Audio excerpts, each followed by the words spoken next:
जय माता दी दोस्तों, कैसे हैं आप सब। दोस्तों बात कर रहे हैं 21 और 22 सितंबर की कि ये 2 दिन मकर राशि वालों के लिए कैसे रहने वाले हैं। इन 2 दिनों में मकर राशि वालों को क्या खुशखबरी सुनने को मिल सकती है, किन बातों में इन्हें सावधानी रखनी चाहिए। तो इन 2 दिनों का राशिफल जानने से पहले हम इन 2 दिनों का पंचांग जान लेते हैं। 21 सितंबर 2025 दिन रविवार रहेगा। अश्विन माह कृष्ण पक्ष की अमावस्या तिथि रहेगी। शुभ योग रहेगा जो 7:52 तक रहेगा। उसके बाद शुक्ल योग प्रारंभ हो जाएगा। पूर्वा फाल्गुनी नक्षत्र रहेगा जो 9:33 तक रहेगा। उसके बाद उत्तरा फाल्गुनी नक्षत्र प्रारंभ हो जाएगा। चंद्रमा 3:58 तक सिंह राशि में है, फिर कन्या राशि में आ जाएंगे। अभिजित मुहूर्त का समय रहेगा 11:49 से 12:38 तक। राहुकाल का समय रहेगा शाम 4:48 से 6:19 तक। अब बात करते हैं 22 सितंबर की। 22 सितंबर 2025 दिन सोमवार रहेगा। अश्विन माह शुक्ल पक्ष की प्रतिपदा तिथि रहेगी। शुक्ल योग रहेगा जो 7:58 तक रहेगा। उसके बाद ब्रह्म योग प्रारंभ हो जाएगा। उत्तरा फाल्गुनी नक्षत्र रहेगा जो 11:24 तक रहेगा। उसके बाद हस्त नक्षत्र प्रारंभ हो जाएगा। चंद्रमा कन्या राशि में रहेंगे। अभिजित मुहूर्त का समय रहेगा 11:49 से 12:38 तक। राहुकाल का समय रहेगा सुबह 7:40 से 9:11 तक। 21 सितंबर को समर्पित अमावस्या है और इस दिन पितरों का तर्पण करते हुए उन्हें विदाई दी जाती है। और साथ ही इस दिन इस साल का आखिरी सूर्य ग्रहण भी लगने जा रहा है। हालांकि सूर्य ग्रहण भारत में दिखाई नहीं देगा, इसलिए इसका सूतक काल भी मान्य नहीं होगा। इस अमावस्या को समर्पित मोक्ष अमावस्या के नाम से भी जाना जाता है, क्योंकि इस दिन श्राद्ध करने से पूर्वजों को मोक्ष की प्राप्ति होती है और घर परिवार में सुख शांति बनी रहती है। और इस दिन उन पितरों का भी श्राद्ध किया जाता है जिनकी मृत्यु तिथि का पता नहीं होता है। तो इस दिन आप पूरे विधि विधान के साथ अपने पितरों का श्राद्ध तर्पण करें। गाय, कुत्ते, कौवे को आप भोजन अवश्य कराएं। इसके बाद अपनी सामर्थ्य अनुसार गरीब या ब्राह्मणों को आप भोजन कराकर उन्हें दान दक्षिणा दें। पीपल के पेड़ की पूजा करें, क्योंकि इसमें भी पितरों का वास माना जाता है। उसकी परिक्रमा करें। सरसों के तेल का दीपक जलाएं, उसमें थोड़े से काले तिल डाल लें। और ऐसा करने से आपके घर परिवार में सुख शांति बनी रहेगी। साथ ही साथ पितरों की कृपा दृष्टि भी आपको प्राप्त होगी। 22 सितंबर से नवरात्रि प्रारंभ हो रहे हैं और इस नवरात्रि में जो घट स्थापना का शुभ मुहूर्त है वो सुबह 6:09 से लेकर सुबह 8:06 तक रहने वाला है।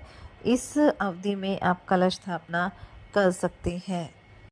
और आपको बता दें कि इस बार जो नवरात्रि है वो पूरे 10 दिनों तक रहने वाले हैं, क्योंकि इस बार नवरात्रि में तृतीय तिथि 2 दिन रहने वाली है। और जैसा कि आप सब जानते हैं कि इस बार जो नवरात्रि की शुरुआत है वो सोमवार के दिन से हो रही है और इस बार माँ दुर्गा हाथी पर सवार होकर आ रही है। और धार्मिक मान्यताओं की बात करें तो माता रानी का हाथी पर आगमन बेहद शुभ माना जाता है और यह संकेत देता है कि साल भर अच्छी वर्षा होगी, किसानों को भरपूर उपज मिलेगी, देश दुनिया में भी स्थिरता और शांति बनी रहेगी, जीवन में अच्छे परिवर्तन देखने को मिलेंगे। तो आप सब माँ दुर्गा की विधि विधान के साथ पूजा अर्चना करें। माँ दुर्गा का आशीर्वाद आपके जीवन पर सदैव बना रहेगा। तो चलिए बात कर लेते हैं ये जो 2 दिन है वो मकर राशि वालों के लिए कैसे रहने वाले हैं। ये 2 दिन मकर राशि वालों के लिए लाभकारी रहने वाले हैं। इन 2 दिनों में अचानक से कोई बड़ा लाभ आपको मिल सकता है। नौकरी पेशा लोगों के लिए 2 दिन काफ़ी अच्छे रहेंगे। सभी के साथ आपके रिश्ते मजबूत रहेंगे। आपकी तरक्की भी होगी। कोई नई जानकारी भी आपको इन 2 दिनों में मिल सकती है। कुछ नए लोगों से जान पहचान भी आपकी पड़ेगी। पारिवारिक दृष्टिकोण से भी 2 दिन अच्छे रहेंगे। घर परिवार में प्रेम और सामंजस्य बना रहेगा। सभी लोग एक दूसरे का सहयोग करेंगे और इन 2 दिनों में करियर कारोबार को लेकर यात्रा पर भी जाना पड़ सकता है। यात्रा आपके लिए लाभकारी रहने वाली है। दाम्पत्य जीवन आपका सुखमय बना रहेगा। वहीं प्रेम संबंधों के लिए भी 2 दिन काफ़ी अच्छे रहेंगे। विद्यार्थियों को भी बौद्धिक और मानसिक बोझ से छुटकारा मिलेगा। आप अपनी पढ़ाई पर पूरा ध्यान देंगे। नौकरी के लिए अगर कोई कोर्स आप कर रहे हैं तो उसमें आपको सफलता मिलेगी, और अगर आपकी नौकरी में किसी तरह की समस्या थी तो वह भी इन 2 दिनों में दूर हो जाएगी। अगर कोई कानूनी मामला भी चल रहा है तो उसमें भी आपको जीत मिलने की प्रबल संभावना रहेगी, जिससे आपका मन काफ़ी प्रसन्न रहेगा। भाई बहनों से भी आपको पूरा सहयोग मिलने वाला है। अगर पिछले कुछ समय में आपकी कोई प्रिय वस्तु खो गई थी तो उसके भी आपको मिलने की पूरी संभावना रहेगी। इन 2 दिनों में आप अपने घर में किसी नए इलेक्ट्रॉनिक आइटम को भी लेकर आ सकते हैं। सामाजिक कार्यों में भी काफ़ी रुचि रहेगी, जिससे आपकी छवि और निखरने वाली है। घर परिवार में किसी सदस्य के विवाह में अगर कोई बाधा आ रही थी तो वो दूर हो जाएगी, और संतान की तरफ से भी मन प्रसन्न रहेगा। आप अपनी संतान को पढ़ाई लिखाई के लिए कहीं बाहर भी भेज सकते हैं। आर्थिक दृष्टिकोण से भी समय अच्छा रहेगा। धन लाभ के प्रबल योग बनेंगे।